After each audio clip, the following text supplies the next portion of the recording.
डोसा या यूट्यूब चॅनलमध्ये मी रुपाली तुमच्या सगळ्यांचं स्वागत करत आहे। आज आपण मस्त असा क्रिस्पी डोसा बनवणार आहोत। अगदी विकतचा बाजारात मिळतो तसा आपण घरच्या घरी छान असा क्रंची डोसा कसा बनवायचा ते पाहूयात। इथे मी एका वाटीने 3 वाट्या तांदूळ घेतलेला आहे आणि 1 वाटी उडदाची डाळ, 1 चमचा मेथी दाणा। हे सर्व स्वच्छ धुवून आपण एक 4 ते 5 तास छान असं भिजवून द्यायचं आहे। इथे पाहू शकता मस्त असं आपलं हे स्वच्छ धुवून झाले आणि एक 4 ते 5 तासानंतर पाहू शकता मस्त असं आपलं हे सर्व भिजले। आता हे आपण वाटून घेऊया बारीक, छान असं बारीक फाईन पेस्ट करायची म्हणजे डोसे आपले छान होतात। इथे पाहू शकता मस्त असं मी एकदम बारीक वाटून घेतले आणि एका हे डब्यात ठेवायचं म्हणजे छान असं रात्रभर फर्मेट होईल आपलं पीठ। छान असं ते हलवून घ्यायचं म्हणजे आपलं पीठ छान असं हलकं होतं। आता एक रात्रीसाठी आपण ते झाकून ठेवूयात। आता दुसऱ्या दिवशी सकाळी तुम्ही पाहू शकता पीठ आपलं मस्त असं फर्मेट झालेलं आहे, मस्त असं जाळीदार पीठ झाले। तर आता एका बाउलमध्ये आपल्याला जेवढं पीठ लागते तेवढं आपण काढून घेऊ। त्यामध्ये 1 चमचा बेसन पीठ, 1 चमचा साखर आणि 1 चमचा मीठ घालून छान असं ते मिक्स करून घ्यायचे आणि आपल्याला जेवढं पाणी हवं त्यानुसार पाणी घालून आपण डोशाचं पीठ पातळ करून घ्यायचे। खूपही पातळ नाही करायचं आणि खूपही घट्ट नाही करायचं। इथे पाहू शकता आणि हे छान असं बेसन पिठाच्या गाठी वगैरे मोडून घ्यायच्यात।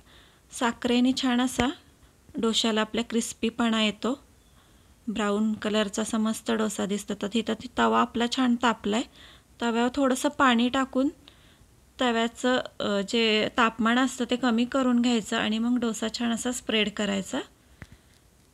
इथे पाहू शकता पीठ मी जास्त पातळही नाही केले, सहज आपलं डोसा आपला स्प्रेड होतोय आणि वरचं जे एक्स्ट्राचं पीठ आहे ते आपल्या चमच्याने स्प्रेड करायचं आणि तेल टाकून घ्यायचे। जोपर्यंत छान असा डोसा खालनं क्रिस्पी होत नाही तोपर्यंत डोसा आपण पलटी करायचा नाही। ते पाहू शकता डोसा आता छान असा खालनं ब्राऊन होत चाललाय। आता त्याच्या कडा सगळीकडून सोडून घ्यायच्या म्हणजे आपला डोसा छान असा अख्खाच्या अख्खा निघतो। मस्त असा तुम्ही पाहू शकता किती पातळ असा मस्त अगदी डोसा आपला झालाय, एकदम क्रिस्पी आणि असा कुरकुरीत जसा एकदम बाजारात मिळतो तसा। हे पाहू शकता मस्त असा आपला डोसा तयार आहे आणि सहज निघतो तो खूप कमी तेलात।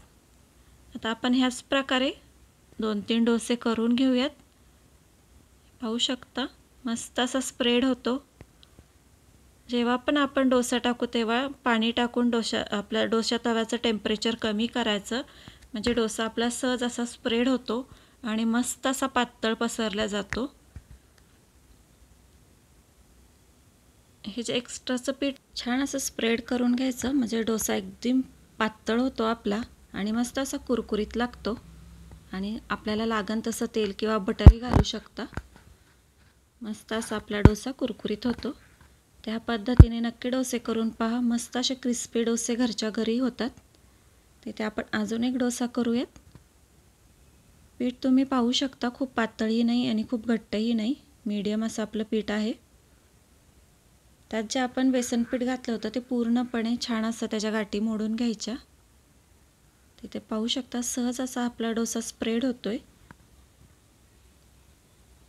छान असे क्रंची कुरकुरीत डोसे आपल्या घरच्या घरी तयार होतात, अगदी विकतचे मिळतात तसेच।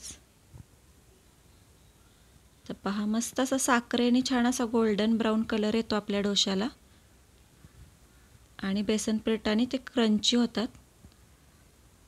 तर आपले हे डोसे तयार झालेले आहेत। तुम्हाला जर ही रेसिपी आवडली असेल तर चॅनलला लाईक, शेअर आणि सबस्क्राईब करा आणि मस्त असे क्रिस्पी डोसे घरच्या घरी नक्की बनवून खा। धन्यवाद।